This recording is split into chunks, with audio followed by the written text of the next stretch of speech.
সবাইকে আরও একবার স্বাগত। এবার যেই ট্যাগটা নিয়ে কথা বলবো সেটা হচ্ছে হেডিং ট্যাগ এবং প্যারাগ্রাফ ট্যাগ। বরাবরের মতো আমরা একটা প্রজেক্ট ফাইল এখানে ক্রিয়েট করে রেখেছি এবং এর মধ্যে একটা home.html ফাইলটা ক্রিয়েট করেছি। আমরা কিভাবে এটা ক্রিয়েট করলাম এটা যদি না জানা থাকে আপনি একটু আমাদের পূর্ববর্তী যে ভিডিওটা আছে সেটা দেখে নেবেন। আমরা আগের ভিডিওটা রিপিট করলাম না, আমরা সরাসরি আমাদের home.html যে ফাইলটা আছে সেটাকে কোড এডিটরে ওপেন করি।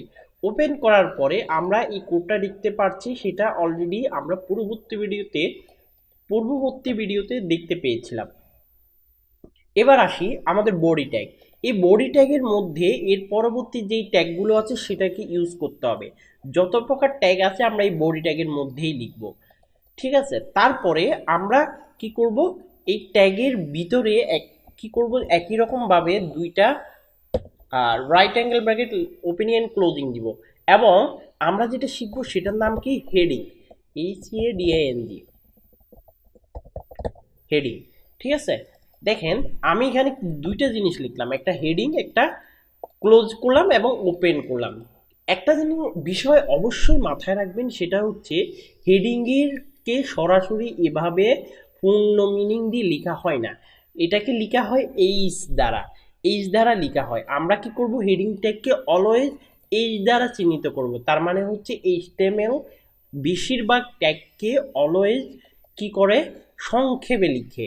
আমরা হেডিংটাকে এইচ দ্বারা চিহ্নিত করব। তারপরে আসি, দেখেন এটা কিন্তু আসলে ভ্যালিড ট্যাগ হয়নি, কারণ হেডিং আসলে HTML এর 6টা হেডিং থাকে, একটা হচ্ছে 1, আরেকটা 2 and 3, এভাবে করে 6 পর্যন্ত হেডিংটাকে আমরা কি করব, আমরা H1 শুরু করব এবং H1 কে শেষ করব। তার মানে এটা একটা ভ্যালিড ট্যাগ।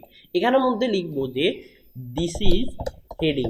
দেখেন আমরা এটা লেখার পরে এই জিনিসটাকে আমরা সেভ করি। সেভ করার পরে আমাদের যে ফাইলটা আছে সেটাকে ওপেন করি, যে দেখতে কেমন লাগছে। দেখেন আমাদের দিস ইজ হেডিং লিখলাম, এটা চলে আসছে। আমরা হেডিং কত নাম্বার লিখছি সেটাও একটু লিখে দিই, 01 or 1, আমরা 1 লিখলাম। এবার সেভ করি। দেখেন আমাদের এখানে অলরেডি, দেখেন একটা জিনিস আপনি খেয়াল করেছেন কিনা, আমি 1 লেখার পরে কন্ট্রোল S দিয়ে সেভ দিছি, তারপর এসে কি করলাম, এখানে রিলোড দিলাম। অবশ্যই আপনারা যে কাজটা করবেন, সেভ দেওয়ার পরে ব্রাউজারে আসার পর রিলোড দিবেন, না হলে আপনারা আপডেটটা দেখতে পাবেন না। এটা অনেকেই আসলে ভুল করেন, রিলোড না দেওয়ার কারণে আপডেটটা আসে না। এবার আসি, আমরা H1 লিখলাম। আমি তো এর আগে বলেছি যে আপনারা H1 থেকে শুরু করে আরো অনেকগুলা ট্যাগ আছে। আচ্ছা ঠিক আছে, আমরা যেহেতু বলেছি আমরা দেখি তো। H1 কে আমরা কপি করি, প্রথমে কপি করার পরে H1 কে আবার 2 লিখি এদিকে, যেহেতু H1 উপরে আছে নিচে 2, তারপর 3, যেহেতু 6টা আছে 6 পর্যন্ত লিখে ফেলি প্রথমে। তারপরে দেখব যেটা আসলে মূলত কাজটা কি হচ্ছে সেটা আমরা দেখব। দেখেন আমি H1 থেকে শুরু করে H6 পর্যন্ত অলরেডি ট্যাগ লিখে দিয়েছি এবং ভিতরের যাতে আমরা বুঝতে পারি লেখাগুলোকেও আমরা চেঞ্জ করে দিয়েছি। আপনি অলরেডি দেখতে পাচ্ছেন H1 এর মধ্যে হেডিং 1 লিখছি, তারপরে H2 এর মধ্যে হেডিং 2 লিখেছি, তারপরে H3 এর মধ্যে হেডিং 3 লিখেছি। দেখেন 6টা ট্যাগ একই রকমভাবে আমি এখানে লিখেছি। তারপর দেখেন কন্ট্রোল S চাপ দেওয়ার পরে আমি ব্রাউজারে গিয়ে রিলোড দিব। দেখেন H1 কত বড় এবং H6 কত ছোট।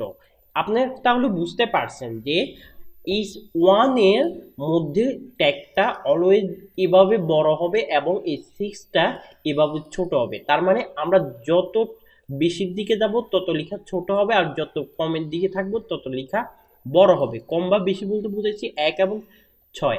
আপনারা অলরেডি জানেন যে কোনটা বড় এবং কোনটা ছোট, তা এটা আসলে বোঝানোর মতো কিছু নাই। আমি যাই বললাম যে H1 সবচেয়ে বড় হয় এবং H6 সবচেয়ে ছোট হয়। তারপরে আসি যে আমরা আসলে লিখলাম, লিখার পরে আরেকটা ট্যাগ সম্পর্কে আমি অলরেডি বলেছি যে প্যারাগ্রাফ ট্যাগ। আমরা প্যারাগ্রাফ ট্যাগকে পুরোপুরি লিখবো না, জাস্ট P দিয়ে লিখবো। ঠিক একইভাবে ক্লোজিং অ্যান্ড ওপেনিং ট্যাগ লিখবো। লিখার পরে এখানের মধ্যে আমি লিখি একটা প্যারাগ্রাফ লিখলাম যেমন দিস ইজ ক্যাট, ঠিক আছে। আমরা লিখলাম, এটাকে কপি করে কন্ট্রোল C এবং কন্ট্রোল V। আপনারা অলরেডি জানেন কপি পেস্ট কীভাবে করতে হয়। আমি সেভ দিলাম, সেভ দেওয়ার পর দেখেন রিলোড দেওয়ার সাথে সাথে চলে আসলো। আবার কয়েকবার কপি পেস্ট করি একটু বড় করার জন্য, যেহেতু প্যারাগ্রাফ একটু বড় করতে হবে। আমরা কতগুলো লেখা লিখি। এবার আসি, দেখেন আমাদের প্যারাগ্রাফ ট্যাগের সাইজ কতটুকু এবং এই 6 এর সাইজ কতটুকু কাছাকাছি, বাট একটা পার্থক্য এখানে অবশ্যই আছে। সেটা হচ্ছে কি, দেখেন এখানে এই মানে হেডিং ট্যাগের মধ্যে লেখাগুলো অলওয়েজ বোল্ড আকারে থাকে। বোল্ড মানে আপনারা অলরেডি জানেন একটু মোটা থাকে, এবং যে প্যারাগ্রাফ ট্যাগে লেখা আছে সেটা কোনো বোল্ড আকারে থাকে না, সেটা সরাসরি বাই ডিফল্ট কম্পিউটারে যেভাবে থাকে সেভাবেই দেখাচ্ছে।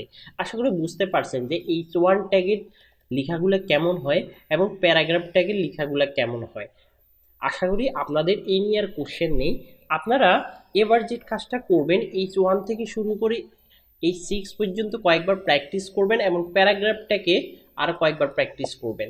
যেহেতু এটা অনেক লম্বা হয়েছে, আমি এটাকে এন্টার দিয়ে নিয়ে আসি। যেহেতু আমাদের দেখার সুবিধার্থে যেটা আসলে পাশে কি আছে। দেখেন এখানে এন্টার দিলে কিন্তু আমাদের মূল ভিউতে কিন্তু চেঞ্জ হবে না। ঠিক আছে, কেন চেঞ্জ হবে না সেটা আমি পরবর্তীতে কথা বলবো। দেখুন কোনো প্রকার চেঞ্জ নেই।